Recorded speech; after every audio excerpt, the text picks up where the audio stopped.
Astagfirullahaladzim.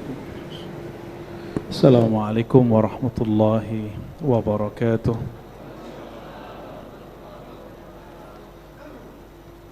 Alhamdulillahilladzi ahsa kulla syai'in fi imamin mubin.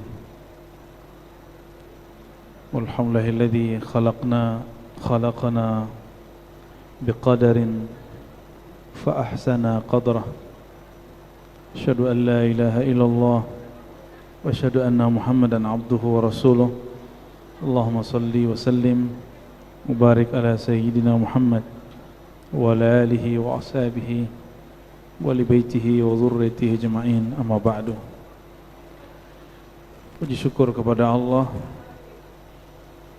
Alhamdulillah, malam ini kita masih diizinkan untuk hidup, untuk belajar, untuk mengenal Allah Subhanahu wa taala. Kita masuk insyaallah kepada rukun iman yang keenam, ya. Kalau di kitab ini Al-Khamis min Syu'abil Iman, cabang-cabang iman yang kelima. Cabang-cabang iman yang kelima yaitu tentang takdir, ya. Sering kita membahas takdir tapi tidak sesuai dengan ajaran baginda Nabi Muhammad sallallahu alaihi wasallam. Seakan-akan takdir itu mengekang, seakan-akan takdir itu sesuatu yang mesti kita salahkan. Seakan kalau ngaji takdir kita punya alasan untuk malas-malasan. Itu kesan orang belajar takdir. Ada juga yang agak sedikit kayak maju tapi sebenarnya keliru. Takdir itu kalau kita sudah nggak sanggup baru takdir, dan itu ajaran bukan ajaran Ahlus Sunnah wal Jamaah. Itu ajaran kelompok bid'ah namanya Qadariyah yang dianut oleh Mu'tazilah, kelompok yang dulu menyembelih ulama kita. Ratusan ulama kita dibunuh cuma masalah takdir dan masalah kalam Allah makhluk atau tidak makhluk. Maka insya Allah pada malam ini kita akan baca beberapa riwayat, bahkan dari Quran lebih awal, cara memahami takdir sesuai dengan ajaran Nabi Muhammad sallallahu alaihi wasallam. Karena hadisnya sangat banyak, nanti saya pilih beberapa hadis. Sebelumnya beliau Imam Al-Baihaqi, mari kita bacakan Fatihah untuk beliau dan silsilah beliau bersampai kepada Rasulullah sallallahu alaihi wasallam. Al-Fatihah. Bismillah. Ya na'budu wa nasta'in shiratal ladzina an'amta 'alaihim ghairil maghdubi 'alaihim waladdallin. Cabang iman yang kelima, annal qadara khairahu wa syarrahu minallah Azza wa Jalla. Bahwasanya takdir baik dan buruk itu dari Allah. Secara ilmu akidah ini benar, tapi secara ilmu adab kalimat ini tidak elok. Kita tidak menyebut yang buruk dari Allah, tapi betul itu diciptakan oleh Allah Subhanahu wa ta'ala. Qala Allah ta'ala, beliau menyebutkan beberapa ayat. Di sini ada 3 bahkan 4 ayat, ya. Nanti silakan dicek di rumah, ya. Surat 4 surat An-Nisa ayat 78. Wa in tusibhum hasanatu yaqulu hadhihi min indillah. Ini coba diperhatikan istilah kita tentang musibah dengan istilah Quran tentang musibah ternyata beda. Al-Quran menyebut musibah itu baik dan buruk. Wa in tusibhum hasanatun, jika mereka mendapat musibah kebaikan, begitu, maka terjemahan musibah dalam bahasa Indonesia ternyata sudah mengalami perubahan. Musibah dalam bahasa Indonesia suatu yang menimpa seseorang dan itu buruk. Sedangkan di dalam Al-Quran asaba yusibu, sesuatu yang menimpa baik atau buruk disebut dengan musibah. Tapi istilah Quran ini memang tidak bisa dipaksakan, karena beberapa istilah Quran ketika masuk ke orang Arab sendiri pun itu nggak semuanya memakai. Contohnya ada kalimat wa ma min dabbatin fil ardi illa 'alallahi rizquha.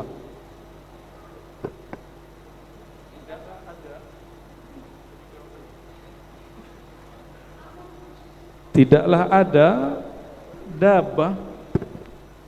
dabah semua yang berjalan di muka bumi, yang melata di muka bumi, kecuali Allah tanggung rezekinya. Tapi orang Arab menyebut kata dabah khusus untuk binatang, hewan. Jadi saya nggak boleh panggil wahai dabah, wahai binatang.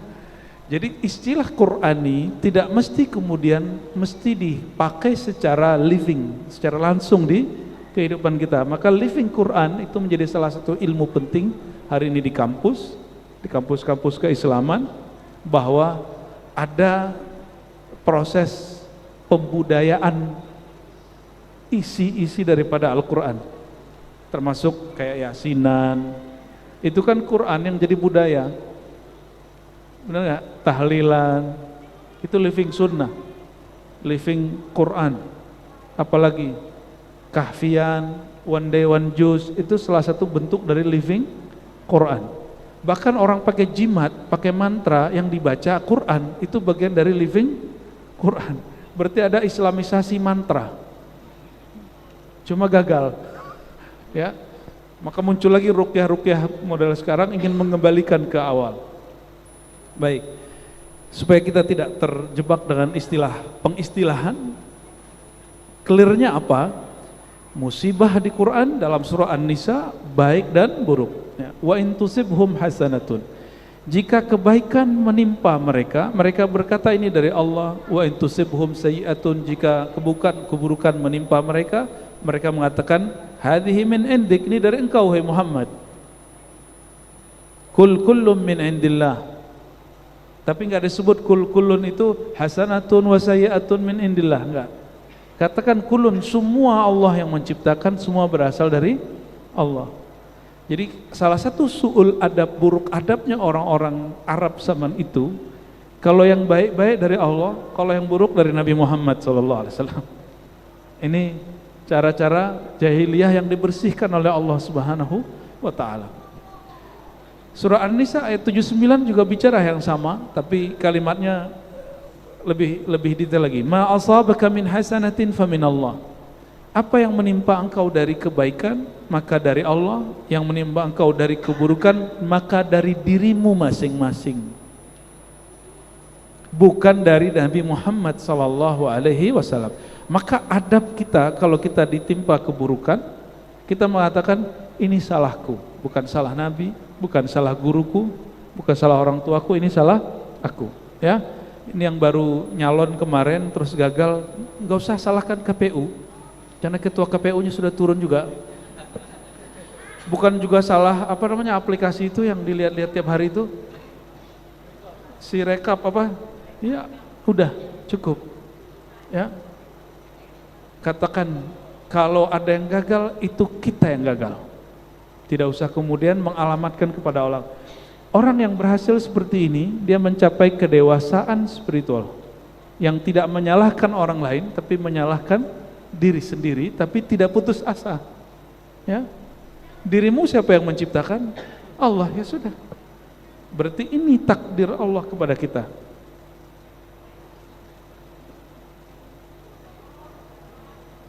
Maka Imam Al-Baihaqi mengatakan, ini sesuai dengan kaidah Ahlussunnah, semua nikmat baik itu adalah kebaikan Allah kepadamu.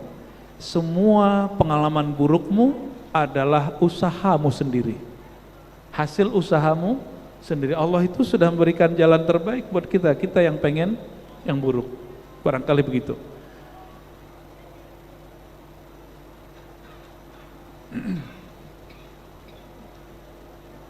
Lalu beliau menyebutkan satu riwayat bahwa ini hadis pertama di Sahih Muslim, yang pertama kali memperdebatkan takdir itu beberapa tokoh di Basrah. Basrah ini wilayah di Irak.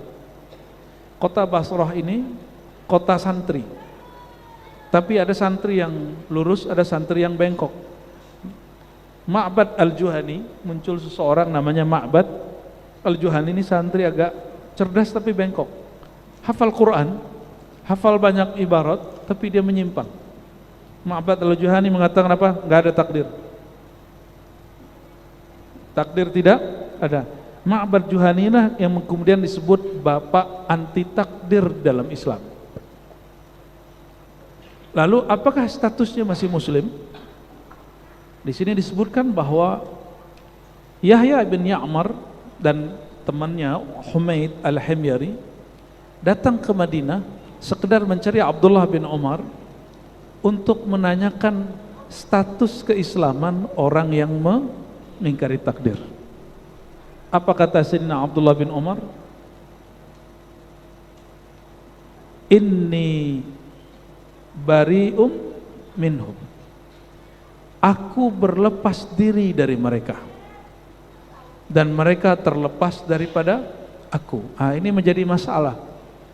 Apa maksud Sayyidina Abdullah bin Umar mengatakan aku lepas dari mereka, mereka lepas dariku?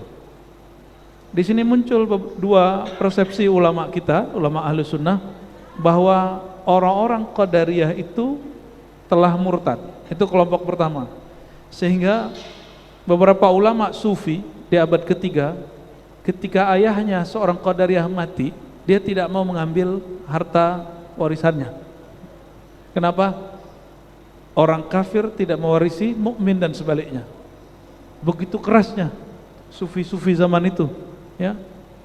Tapi kita nggak ngambil itu, ya. Apa kata beliau? Lau kana li ahadihim mithla Uhudin dhahaba. Seandainya kalian punya amalan seberat gunung Uhud, jadi kalian infakkan misalnya segunung Uhud zahaba, emas, maka Allah tidak terima hatta yu'mina bil qadari kullihi khairihi wa syarrihi, sehingga kalian menerima takdir baik dan buruk. Maka sekarang kita terjemahkan apa makna takdir. Takdir itu dari bahasa Arab qaddara atau qadara, yaqdiru qadran atau yaqdaru qidran, itu macam-macam istilahnya. Kalau qudratan berarti kekuatan, kalau qadran udah jadi bahasa Indonesia kadar. Takdir itu berarti kadar. Apa makna kadar? Kadar air, apa artinya? Takaran. Maka yang disebut takdir itu takaran yang Allah berikan kepada kita. Itu yang disebut takdir. Maka takdir ini boleh diartikan anugerah Allah yang Allah tetapkan untuk kita, kehendak Allah yang Allah tetapkan untuk kita, itu disebut dengan takdir. Kira-kira kalau Allah memberi itu karena Allah sayang atau karena Allah benci? Karena Allah sayang. Maka takdir itu sebenarnya selalu diindikasikan hal yang baik. Lalu kenapa orang baru membaca takdir kalau urusannya jahat atau buruk? Kalau dapat musibah, ini mah takdir.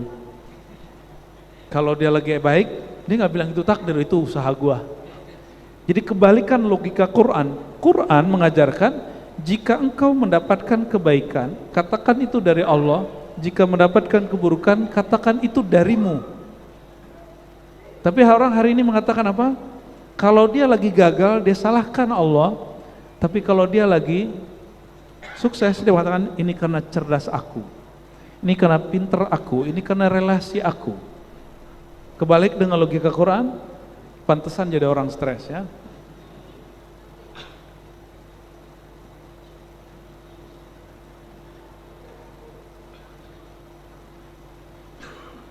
Rukun iman yang keenam setelah iman kepada Allah, malaikat, kitab, rasul, hari akhir, antu'mina.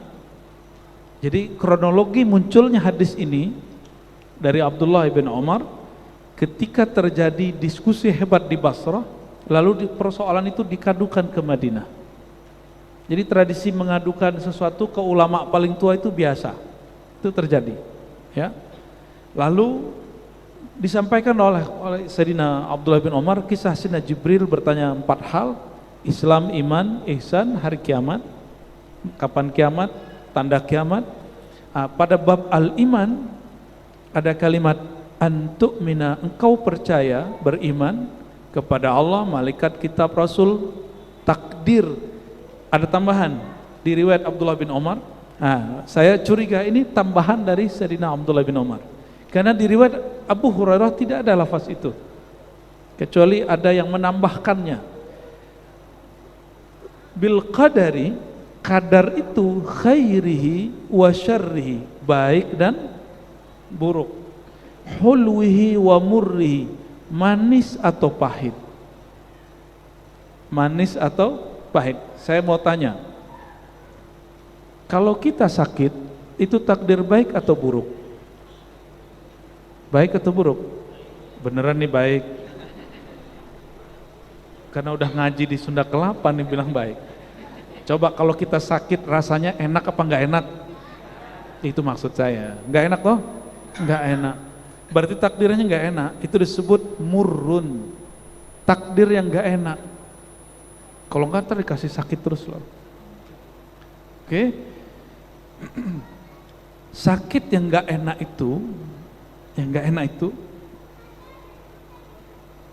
hati-hati. Saya mau pelan-pelan nih masuknya. Dengan sehat yang enak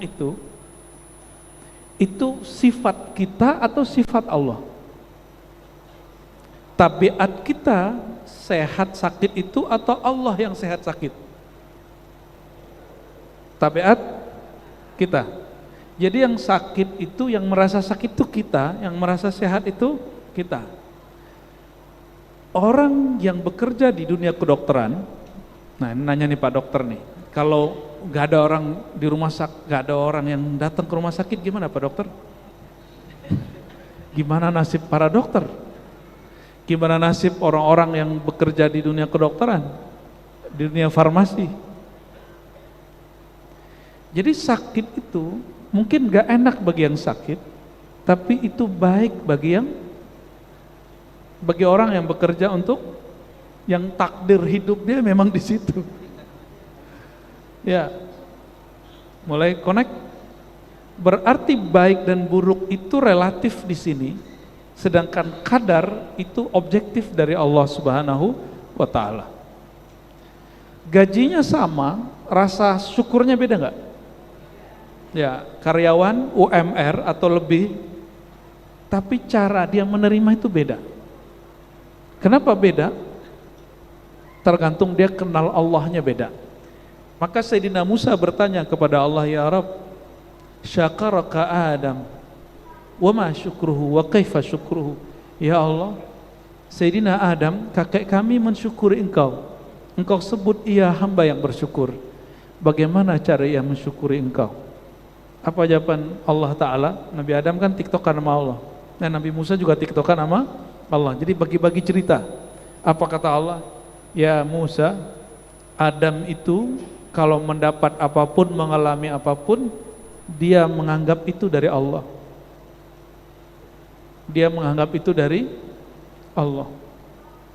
Orang sakit, orang sakit, dia bentar-bentar nyebut nama Allah, ya Allah gitu.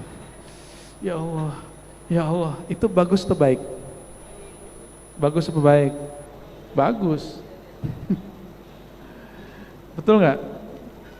Orang yang gagal selama ini dia terus sukses, terus tiba-tiba dijatuh sesaat, dan itu runtuhnya luar biasa. Akhirnya dia sering datang ke sholat ke masjid, dia sering tahajud, dia sering muhasabah diri. Itu bagus atau tidak? Ya, maka Ibnu Athaillah radhiyallahu ta'ala anhu mengatakan apa? Jika engkau tidak mengenal kebaikannya saat nikmat itu ada, dia akan menegurmu dengan ketiadaan nikmat. Pilih mana? Pilih mana? Yo, ya. Nggak bisa milih kita. Kita hanya bisa usaha, tapi Allah yang memilihkan untuk kita. Maka bab takdir ini ada kaitannya dengan rohani, yaitu satu bab, dua bab, yaitu syukur, sabar, bahkan ada tambahan ketiga, ridho. Ridho itu gabungan dari syukur dan sabar. Ridho itu rela. Orang yang sakit, lalu dia menerima sakitnya, dia akan merasakan sakit itu nikmat. Udah pernah ngerasain sakit nikmat belum? Belum, karena belum ridho. Karena belum terima. Orang yang mengalami yang buruk, dia tidak merasakan perhatian Allah saat dia mengalami takdir buruk, itu karena dia belum menerima takdirnya. Teori doang, ya saya akan ngalamin. Ya, takdir apa yang terburuk yang antum alami, mungkin saya lebih dari itu. Ya. Oleh karena itu, Al-Imam Al-Qushairi ditanya mengenai ridho. Kalau syukur, kita pada senang dikasih nikmat syukur. Sabar, mungkin sabar dikasih musibah. Tapi siapa yang mendapatkan kalam ini? Kata Imam Qushairi, para imam terdahulu ulama salafus saleh sepakat mengatakan bahwa ridha itu istiwaul murri wal hulwi. Ketika takdir pahit, manis, baik, buruk, sehat, sakit, gagal, sukses tidak merubah rasa bertuhanmu kepada Allah, itu baru disebut ridha. Gimana? Maka tips orang sehat dari sakitnya sakit. Nah, apa itu? Ternyata sakit itu beda dengan rasa sakit. Paham? Sakit itu beda dengan rasa sakit. Gagal itu dengan rasa gagal beda. Orang gagal banyak tapi dia tidak merasa gagal. Oke? Orang sakit banyak tapi dia tidak merasa sakit. Itu orang yang menerima takdir. Maka bagi siapapun yang sedang mengalami sakit, coba terima sakitnya. Siapa yang pernah mengalami gagal atau sedang rugi, sedang tidak baik nasibnya, katakan, ya Allah, aku ridho dengan apa yang terjadi pada diriku. Sebagaimana engkau katakan, famin nafsik, itu salah diriku bukan salah engkau. Pakaikan adab kepada Allah biar Allah kemudian juga memakaikan adabnya kepada kita. Ya, karena kita berburuk sangka kepada Allah, Allah pun tambah jahat. Bukan jahat sebenarnya, yang jahat itu pikiran kita. Ana inda dhanni abdi. Karena engkau berpikir jahat kepada Allah, apapun yang terjadi padamu, engkau merasa Allah itu jahat. Jadi tiap hari kita mikir Allah jahat, Allah jahat. Ya, itu. Padahal Allah selalu baik. Gak usah jauh-jauh. Punya tetangga, kita nggak senang sama dia senyum. Tersinggung nggak? Ya, dia senyum, kita tersinggung nggak? Nyengir gitu. Dia nganterin makanan, hadiah misalnya, berbagi. Kita coba, makanan gak enak begini dikasih sama kita. Ya, udahlah dikasih protes. Nah, sifat kita begitu.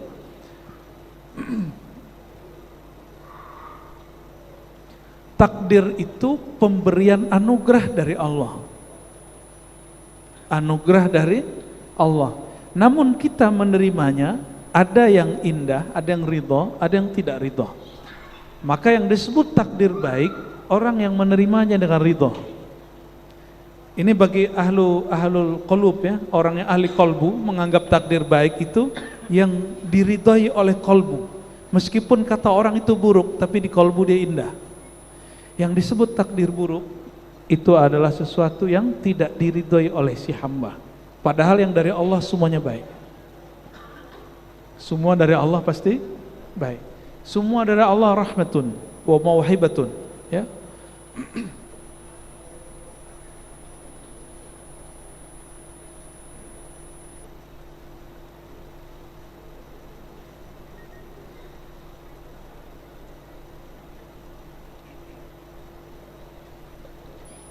Satu kali Ibnu Ad-Dailami mendatangi sahabat Nabi Ubay bin Ka'ab. Apa kata dia? Waqa'a fi nafsi syai'un. Wahai Ubay, saya gelisah mengenai takdir. Apa yang dia pikirkan? Allah kok begini ya gitu. Allah kenapa menakdirkan aku begini? Kalau orang-orang berbicara tentang Islam dalam kacamata global, jika cara bacanya tidak punya ilmu, maka teman-teman ini akan selalu ngomong ini, Islam lagi mundur, Islam selalu dizolimi, gitu ya. Itu antum kena tuh, udah kena tuh otaknya. Ya, saya termasuk orang yang tidak suka dengan cara pandang begitu. Islam sedang zolimi, nggak ada. Al-Islam ya'lu wa la yu'la alaih. Islam itu selalu tinggi dan selalu tinggi dan gak pernah di bawah. Islam tidak pernah dizolimi karena Islam itu suci, Islam itu qadim, Islam itu di sisi Allah. Mana ada yang qadim dizolimi oleh yang hadis yang baru dicipta. Oke? Islam tidak pernah dizolimi. Hanya orang yang mengaku Islam, dia merasa dizolimi. Paham? Oke, sudah nyambung? Islam tidak pernah dizolimi. Kalau ada orang bakar mushaf Quran, dia tidak sedang bakar Quran, karena ini kumpulan lembaran-lembaran. Dia hanya membakar huruf-huruf yang ditulis di dalam lembaran ini. Sedangkan Quran kalam Allah qadim, yang ada pada zat Allah, mustahil disentuh, mustahil dibakar, mustahil dihina. Yang dihina cuma mushaf. Quran tidak akan pernah bisa dihina. Maka saya ngajar orientalism, kritik kita terhadap orientalisme yang bahas Quran, kita memberikan pencerahan kepada mahasiswa begitu. Ya nggak usah khawatir, nggak usah merasa Islam itu dihina, Quran dihina, biasa aja. Yang dihina itu orang yang merasa Islam. Oke? Karena inna din, sesungguhnya din di sisi Allah, indallahil Islam. Kalau di sisi Allah pasti mulia. Nah, jadi tolong diubah konsepnya. Islam tidak pernah hina, tidak pernah kalah, tidak pernah mundur. Islam tetap tinggi. Orang Islamnya yang mundur, orang yang merasa berislam tapi dia tidak serius berislamnya, itu yang mundur, itu yang gagal, itu yang tidak maju. Di masa Rasulullah SAW menyebar Islam di Mekah, di Madinah, kita di Indonesia belum ada, di negeri Indonesia belum ada Muslim Indonesia. Ya, jangan merasa memiliki Islam. Islam itu yang memiliki Allah. Ya, kita ini hanya sedang memantaskan diri untuk Islam. Dan semoga Allah memandang kita pantas untuk Islam. Amin ya rabbal. Itu yang disebut wala tamutunna illa wa antum muslimun. Jangan kamu mati kecuali engkau memantaskan dirimu dengan al-Islam. Apa makna al-Islam? Berserah diri, total menyerahkan diri, menerima diri di hadapan Allah Subhanahu wa ta'ala. Orang ini bertanya, Ibn Dailami, wahai Ubay, aku galau masalah takdir. Apa jawaban Ubay?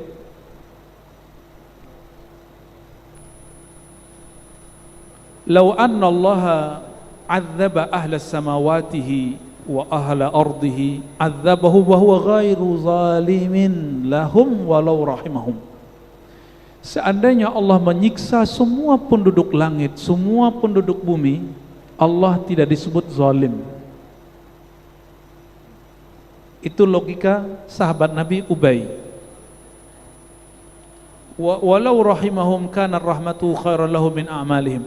Seandainya Allah memberi kasih sayang kepada hamba Allah di langit dan di bumi, kasih sayangnya lebih tinggi mulia dari amal mereka. Oke.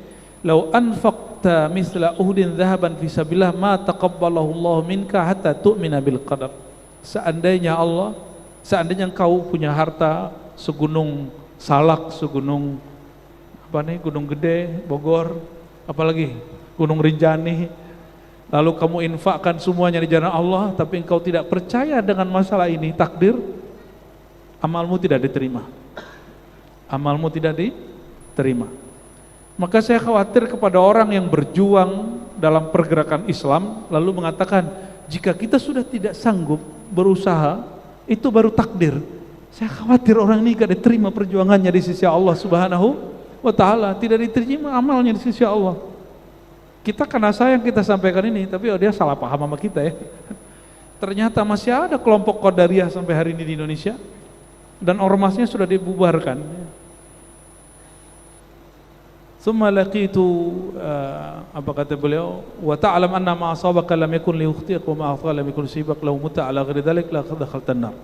Orang yang mati dalam keadaan tidak percaya takdir, dia akan mati disiksa dalam neraka. Bahkan sebelum dia masuk neraka dia sudah disiksa. Apa siksaannya? Orang yang tidak terima takdirnya dia tersiksa. Betul nggak? Coba tadi sakit dengan rasa sakit, yang tidak terima sakit, maka dia merasa sakit sekali. Disenggol orang, nggak terima, gimana? Oh, bisa kemudian turun dari motor ya. Tahu-tahu yang di dalam mobil bodyguard, habislah. Sama juga ya, takdir perempuan ya. Perempuan ini kan takdirnya Masya Allah. Perempuan itu banyak anugerah kepada mereka. Tapi bagi perempuan yang lain, menikah, lalu hamil, melahirkan, menyusui, ngasuh anak, itu baik apa buruk ibu? Beneran. Apa beban? Beban nggak? Ya, pernah nggak waktu gadis terus melihat teman kita yang sama-sama dulu gadis sekarang punya anak waktu itu, terus bilang, ribet ya punya anak gitu.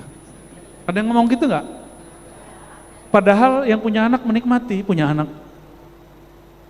Kejadiannya dianggap buruk oleh A yang melihat, tapi yang mengalami merasa indah. Nah, ini yang dialami oleh para imam kita. Imam Syibli ketika mau meninggal yang dibaca Allah, Allah, Allah dalam hatinya. Muridnya repot. Apa kata muridnya? Wahai Tuan Syibli, bacalah la ilaha illallah, karena siapa yang akhir kalamnya la ilaha illallah pasti masuk surga. Kata dia, saya sudah bersama yang punya nama itu, ente nggak usah ganggu. Ya, ada yang begitu. Lalu sahabat orang ini Ibn Dailami nggak puas ke Ubay, dia datang ke Ibnu Mas'ud. Ibnu Mas'ud ngomong yang sama. Datang kepada Zaid bin Sabit yang lebih muda, Zaid bicara yang sama.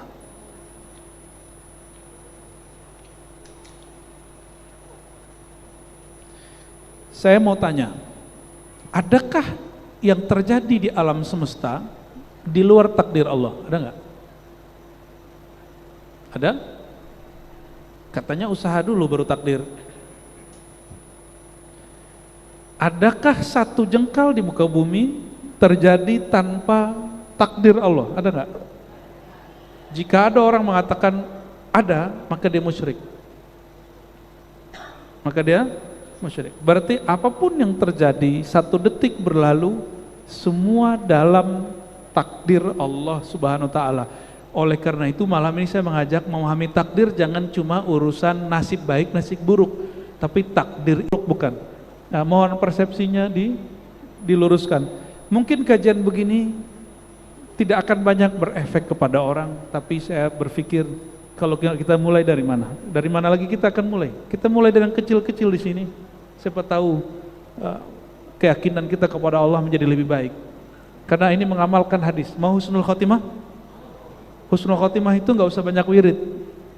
Serius, nggak usah banyak thariqat. Wirid paling berat itu adalah wirid rohani. Apa wirid rohani? Berbaik sangka kepada kehendak Allah Subhanahu wa Ta'ala. Maka dalam hadis yang sahih Imam Muslim dikatakan, janganlah kamu mati, la yamutanna ahadukum illa wa huwa yuhsinu dhanna billah.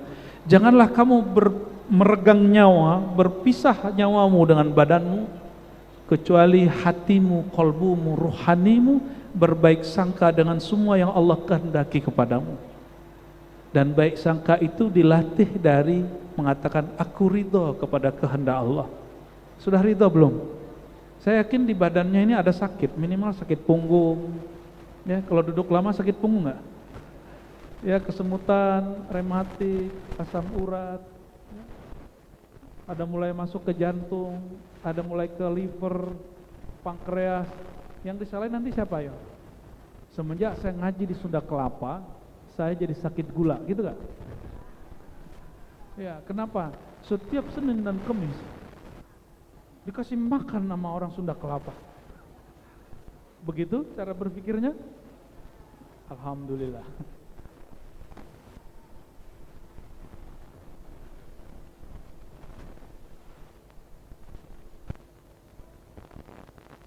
Banyak orang berpikir takdir itu cuma 4. Ada kan yang ngomong gitu kan? Apa aja tuh? Rezeki, amal, ajal, baik buruk, begitu ya? Saya mau tanya Bapak Ibu, 4 itu mencakup hidup kita atau bukan?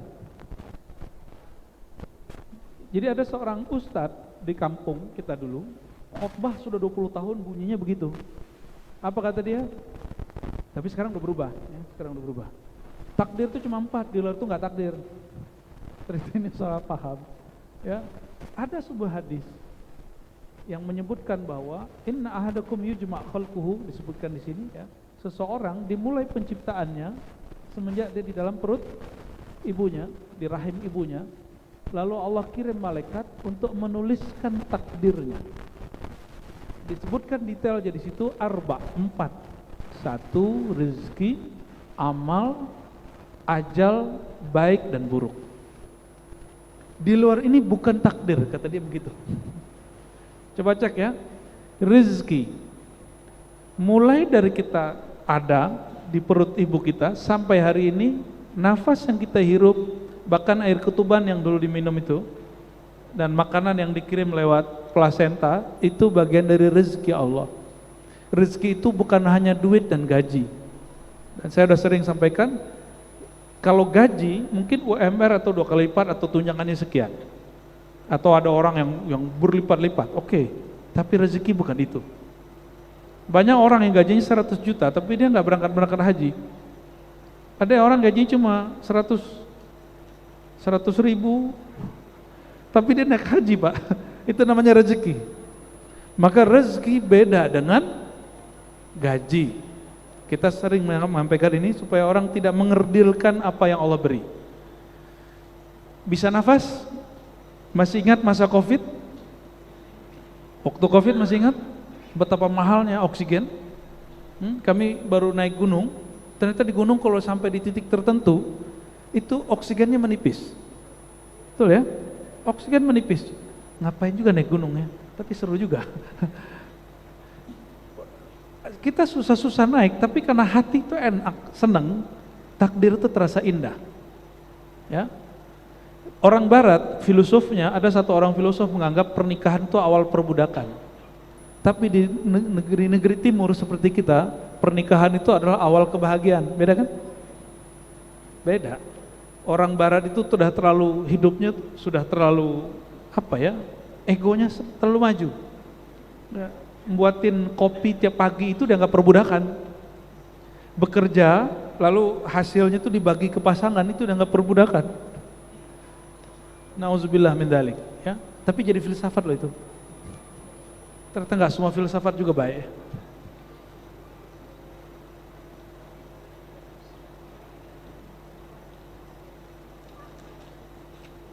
Apa yang ajib dalam kitab ini, Syu'abul Iman, ada yang disebut hadis mimpi. Mau dengar? Ini dalil saya kenapa kita boleh menceritakan mimpi orang tentang Rasulullah atau mimpi kita terhadap Rasulullah SAW, tapi dengan cara yang benar, dengan cara yang tepat, ya. Jangan seperti orang-orang jahil mengatakan, nggak boleh riya, mimpi ketemu Rasulullah nggak boleh ceritakan. Berarti imam ini riya nih. Ada yang mengatakan imam ini riya? Oke, kita dengerin azan dulu, baru kita bacakan ya. Fadhal. Allahu Akbar, Allahu Akbar.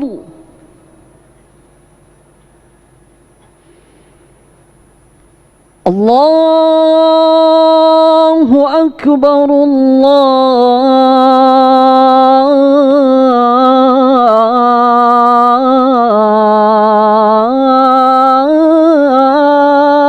Akbar.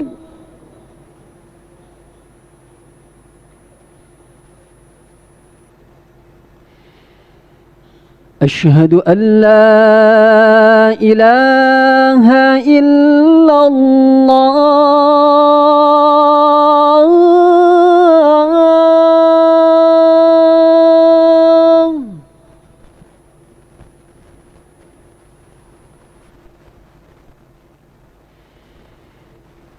أشهد أن لا إله إلا الله.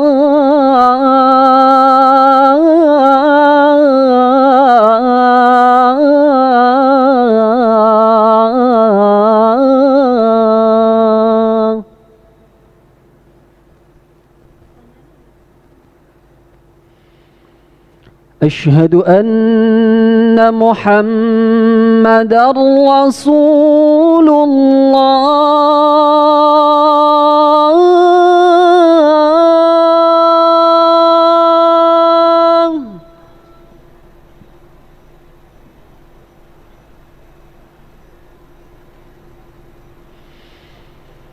أشهد أن محمدًا رسول الله.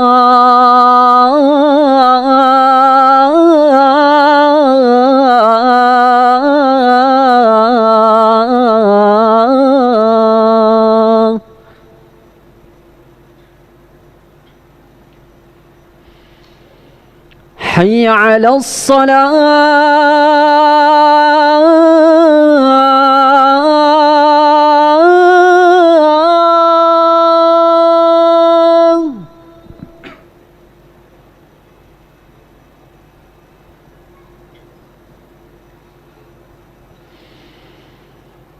حي على الصلاة.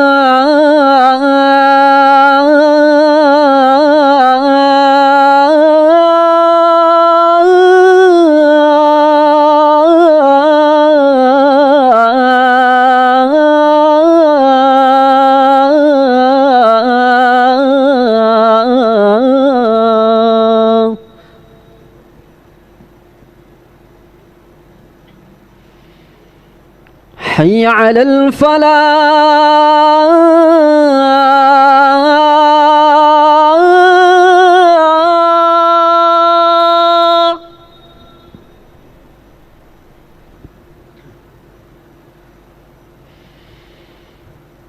حي على الفلاح.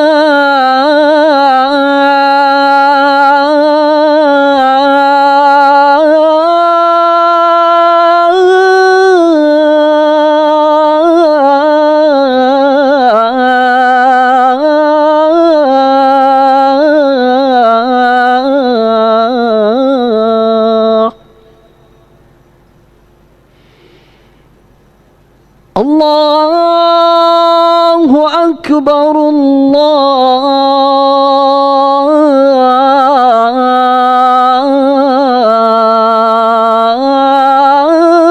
الله أكبر. لا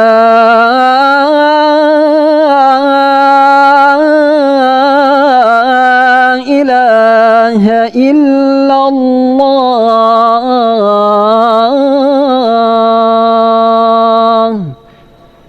لا إله إلا الله محمد رسول الله صلى الله عليه وسلم. صلاة قائمة على سيدنا. Raditu billahi rabba wa bil islam sayyidina Muhammad nabi wa rasul. Oke, di sini sekelas imam ahli hadis seperti Imam Al-Baihaqi memperkenankan mengisahkan tentang jumpa Rasulullah dalam mimpi dan dijadikan sebagai satu ungkapan ibarat yang dapat kita ambil maknanya. Dan isi mimpinya adalah mengkonfirmasi makna hadis tentang tadi. Ya. Karena di hadis tadi dikatakan bahwa ada sekelompok orang yang sudah baik antara dia dan neraka cuma satu jengkal, tapi karena sudah ditetapkan takdir oleh Allah, sebelum meninggal dia beramal dengan amal ahli nar dan dia masuk neraka. Ini menjadi membuat bingung daripada Muhammad ibn Yazid al-A'war, guru dari Imam Abu Dawud yang semasa dengan Imam Ahmad bin Hanbal. Jadi ini orang bukan sahabat Nabi, bukan tabi'in, bukan tabi'ut tabi'in. Ini orang yang hidup di abad ke-3 Hijriah, tahun 200-an.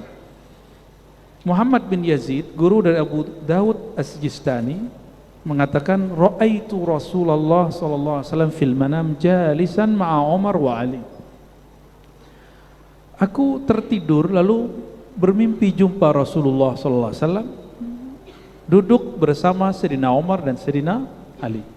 Mimpi sampai hari ini sains tidak bisa menjelaskannya, ya. Maka saya tidak menganggap semua teori tentang mimpi dari sains itu dapat diterima, karena mimpi yang dimaksud baginda Rasulullah SAW bukan itu.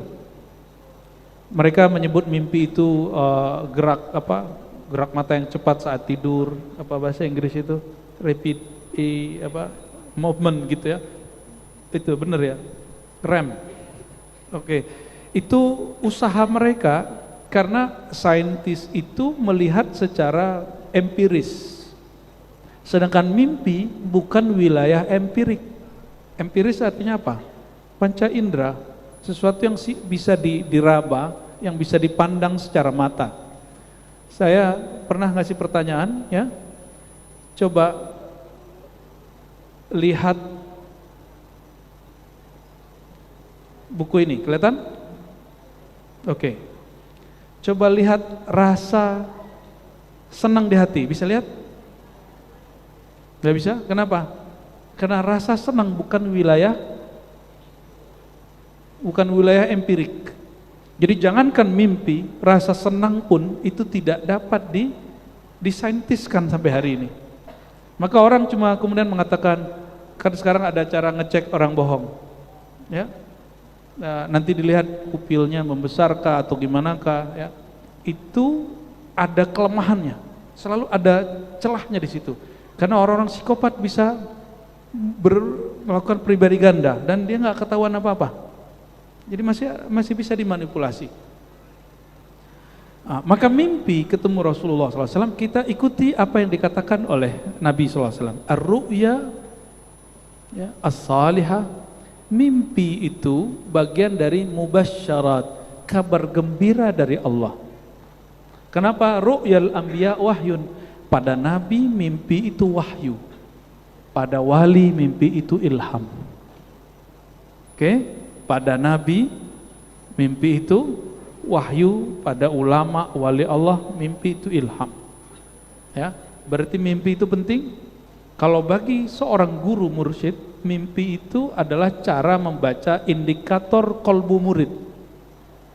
Orang yang masih bermimpi jorok berarti hatinya masih penuh dengan syahwat kotor dan dia belum layak menjadi kekasih Allah karena dia masih menyimpan yang jorok di kolbunya, ya. Dan orang yang paling jorok itu orang yang paling banyak menahan nafsunya, dan orang yang paling bersih hatinya orang yang menyalurkannya lebih banyak kepada yang halal. Makanya Nabi SAW mengatakan wa fi bud'i ahadikum shadaqah. Dalam semua anggota tubuh ini ada sedekah.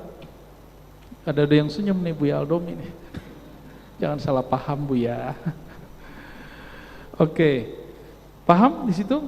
Ada orang nggak mau menikah, lalu ketika melihat lawan jenis yang gagah atau cantik, terus dia ngeres, dia bersyahwat. Itu apakah lebih baik daripada orang yang menikah? Mana yang lebih baik?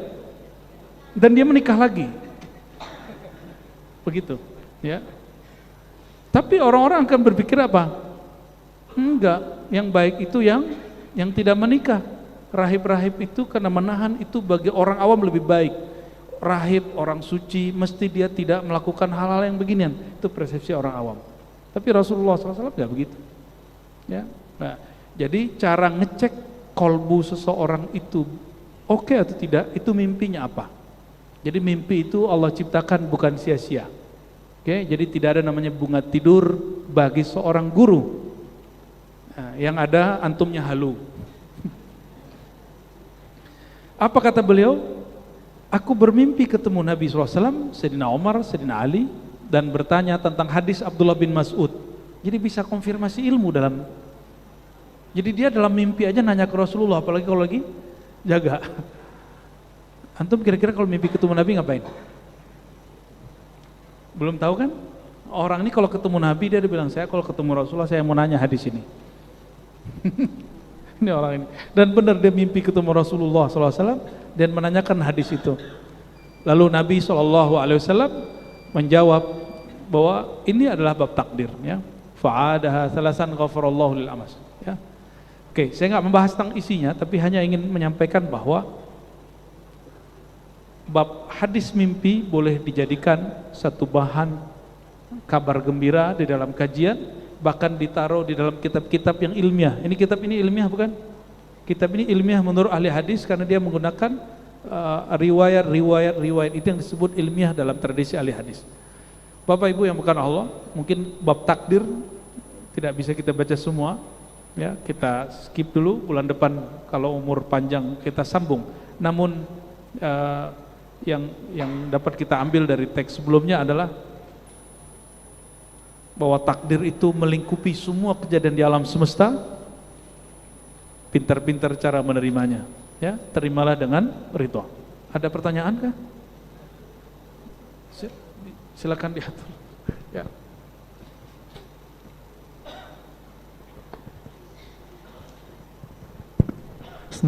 Assalamualaikum warahmatullahi wabarakatuh. Izin bertanya Buya, ingin menegaskan kalimat Buya barusan yang mengatakan bahwa tanamkan buat kita semua bahwa segala hal-hal yang baik itu datangnya dari Allah, takdir. Ya, kalau ada yang kurang baik, itu dari kita. Apakah itu mungkin karena kita kurang? Ya. Ya.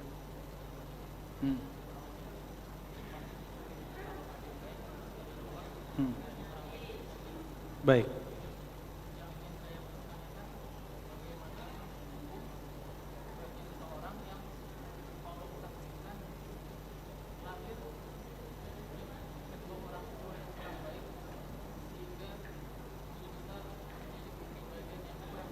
Oke. Baik, baik. Dia tidak baik. Baik, baik. Ini pertanyaan bagus. Assalamualaikum warahmatullahi wabarakatuh. Bagaimana statusnya, bukan hukumnya ya. Orang yang punya orang tua tidak baik, terus dia lahir di lingkungan tidak baik dan menjadi orang tidak baik. Bapak Ibu, saudara-saudari yang dimuliakan Allah, betul ada hadis kullu mauludin yuladu alal fitrah. Setiap yang terlahir lahir fitrah, orang tuanya yang akan membentuk dia, atau dalam bahasa psikologi lingkungan dia yang akan membentuk dia. Betul. Tapi ada disebut dengan baik turunan, ada baik al-kasab, baik yang diperoleh. Ada Islam turunan, ada Islam yang dicari.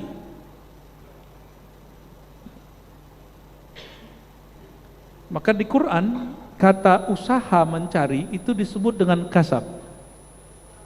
Ya, kata kasab muncul di ayat apa? Al-Baqarah ayat berapa? Gimana bunyinya? Hah?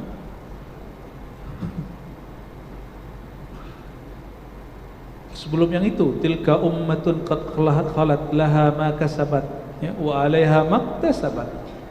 Itu umat terdahulu, orang tua kita orang terdahulu. Laha ma kasabat, yang mereka lakukan mereka yang nanggung. Maka tidak ada namanya dosa warisan. Maka saya juga tidak menerima namanya Islam warisan. Tidak ada namanya agama warisan. Agama itu mesti kita yang mencari. Adapun kita terlahir, diazankan, itu anugerah dari Allah SWT, ya, anugerah dari Allah SWT, tapi kita harus mengisi keislaman itu. Gimana kalau orang tua kita non muslim? Apakah itu takdir buruk? Enggak juga.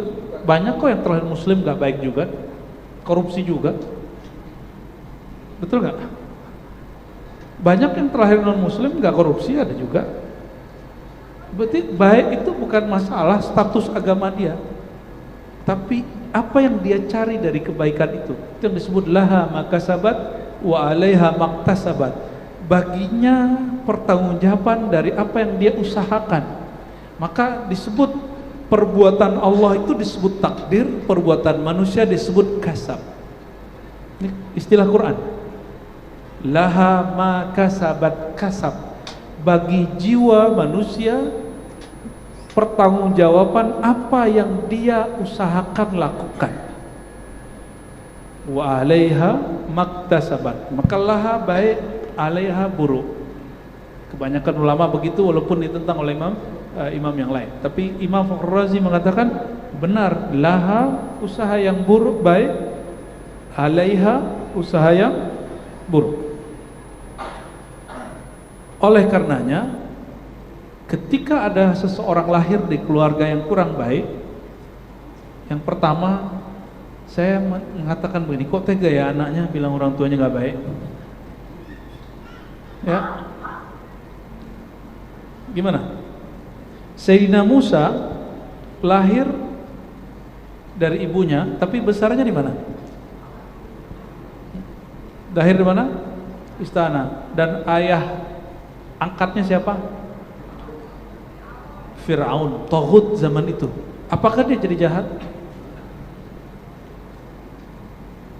Oleh karena itu Allah mengatakan, wahai Musa, izhaba, berangkatlah kepada Fir'aun, wa qulu lahu qawlan kalima, wa qula lahu qawlan layyina.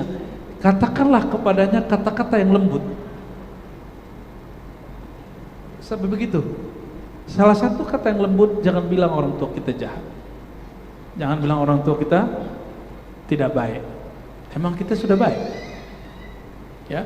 Jadi salah satu adab anak adalah tidak menyebut orang tua dia jahat atau tidak baik, walaupun mereka emang jahat dan tidak baik. Oke?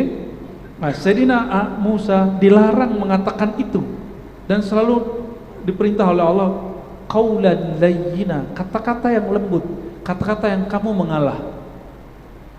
Oke? Itu bukan orang tua asli loh, itu cuma orang tua angkat. Orang yang merasa dia tandingan Allah Subhanahu wa taala, bahkan Allah pun mengatakan katakan yang baik kepadanya. Ya. Ini baru cuma beda yasinan sama gak yasinan, kita gak yasinan, orang tua yasinan kita udah bentak-bentak. Ya, ada yang begitu kan hari ini? Ya, kalau Mas kayaknya enggak sih. Ya. Sudah banyak begitu hari ini. Orang tuanya dengerin musik. Saya itu maksudnya, ya. Itu kasetnya saya buang dulu itu. Ya, almarhum bapak saya itu paling paham. Tapi kayaknya doa beliau. Jadi selama lebih dari 3 tahun, setiap kali ada kaset dibeli bapak saya buang belakang. Di belakang itu ada kali tua, kita buang. Sore saya buang, besok pagi beliau pungut. Pagi saya buang, sorenya beliau pungut. Dan nggak pernah marah. Saya dibiarin aja. Ternyata doa beliau, kita ketemu guru yang baik. Alhamdulillahirabbil alamin. Ya, rahimallahu walidaina. Amin. Ya. Ada lagi pertanyaan? Cukup? Satu pertanyaan dari TikTok Live Masjid Agung Sunda Kelapa dari saudara Fulan. Ya. Apa perbedaan zikir khafi, sir dan zikir zahir, mana yang lebih baik? Innahu ya'lamus sirra wa akhfa. Dalam Al-Quran Allah mengetahui yang sir, yang rahasia, dan yang lebih rahasia lagi namanya akhfa. Ya, ada Qurannya, ada ayatnya. Ya. Juga ada ya'lamul jahra, Allah mengetahui yang jahar. Nah, zikir itu adalah proses mengingat Allah Subhanahu wa taala. Lidah itu tidak mengingat, dia cuma menyebut. Maka zikir lidah menyebut, zikir kolbu mengingat. Apa yang diingat bukan yang ada di kepala. Maka zikir akal, dia mengenang kebaikan-kebaikan Allah selama di bumi. Karena akal nggak bisa mikirin sebelum lahir. Ada yang tahu apa yang dia lakukan sebelum lahir? Yang ruhnya alami sebelum lahir, ada yang ingat? Kita tidak ingat. Maka diutus para rasul, para wali Allah untuk mengingatkan kepada kita bahwa ruh kamu sebelum lahir di sini itu sudah jumpa dengan Allah SWT. Maka pada hakikatnya zikir itu adalah teringatnya ruh itu kepada yang meniupkannya. Itu dia, itu yang disebut zikir. Adapun zikir subhanallah, subhanallah itu latihan zikir. Itu latihan zikir 100 kali, maka dia perlu angka. Kalau ruhani dia tidak perlu angka. Jadi kalau ada orang ngomong gini, ngapain zikir pakai angka? Dia berbicara tidak pada tempatnya. Karena Rasulullah SAW mengajarkan zikir latihan pakai angka 33, 25, 10, 100, 70. Jadi angka itu muncul dari hadiratin Nabi sallallahu alaihi wasallam. Angka itu latihan. Maka disebut di Quran, uzkurullah, wahai orang beriman, sebutlah Allah zikran katsira, dengan angka yang banyak. Itu latihan. Itu yang zikir jahar. Zikir jahar. Lalu dia ada zikir yang juga berangka tapi dia tidak jahar, disebut zikir khafi. Zikir khafi. Zikir khafi, zikir yang tidak terdengar oleh telinga ini tapi terdengar oleh telinga batin, dan dia masih ada angkanya. Makanya di dalam ilmu zikir ada menyebut nama Allah 1000, 7000, itu latihan. Dan itu bukan tujuan, tapi dia masih disebut latihan, belum zikir yang sebenarnya. Zikir yang sebenarnya ketika rohani kembali memandang kepada Allah Subhanahu wa ta'ala. Nah, ini yang disebut akhfa, tapi bukan akhfa yang disebut dalam latifah ilmu thariqah, 7 latifah, bukan. Akhfa di situ sesuatu yang lebih halus, lebih tersembunyi daripada yang dibayangkan semua makhluk. Jika ada zikir kebayang sama kita, lebih mulia dari itu, lebih tersembunyi dari itu, ya. Wah, itu 12 SKS itu, karena zikir ini banyak macam-macamnya, ya. Barangkali itu, ya. Semoga malam ini pengetahuan kita tentang takdir sedikit mulai berubah, naik, ya. Dan tentang al-Islam juga mulai positif, dan tidak ada lagi pikiran bahwa Islam mundur, Islam hancur. Yang hancur cuma orang yang mengaku Islam, ya. Tidak ada takdir yang benar-benar buruk, yang hanya adalah perasaan kita tentang takdir itu buruk. Itu yang dimaksud dengan hadis, engkau percaya kepada takdir, apakah rasanya buruk, apakah rasanya baik. Dan solusinya hanya satu, kul raditu billah, katakan aku ridho kepada Allah, tazuk halawatal iman, kalian akan merasakan manisnya iman, akan merasa bahagia di dunia. Baik, kita tutup dengan doa. Allahumma sholli ala sayyidina Muhammad. Allahumma ya rahmanir rahim, ya qadir ya qadir ya qadir, ya rabbal maqadir, ya Allah yang maha mentakdirkan kami. Sholli ala sayyidina Muhammad, sampaikan salam kami kepada Nabi Muhammad sallallahu alaihi wasallam. Allahumma altuf bina fi maqadirika, ya Allah, engkau yang maha menentukan kadar hidup kami, kadar nasib kami. Lembutkanlah takdir engkau pada kami, ya Allah. Ya Allah, kami yakin semua yang engkau kehendaki itu baik, namun hati kami kadang yang tidak baik. Maka ya Rabb, aslih lana syu'unana, aslih lana qulubana, aslih lana asrarana, aslih lana arwahana.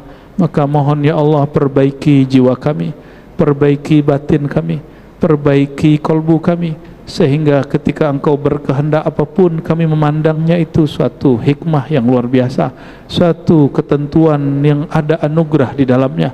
Allahumma ya Allah, qina syarra ma qadait. Jika memang ada takdir yang buruk dalam persepsi kami, tolong jaga kami dari semua takdir yang buruk. Jadikan takdir kami menjadi takdir yang baik. Wa sallallahu ala sayyidil wujud, sayyidis saqalain, sayyidil qaunain, jaddil hasanain, wa ala alihi wa ashabihi ajma'in, walhamdulillahi rabbil alamin. Subhanakallahumma wa bihamdika, asyhadu an la ilaha illa anta, astaghfiruka wa atubu ilaik. Assalamualaikum warahmatullahi wabarakatuh.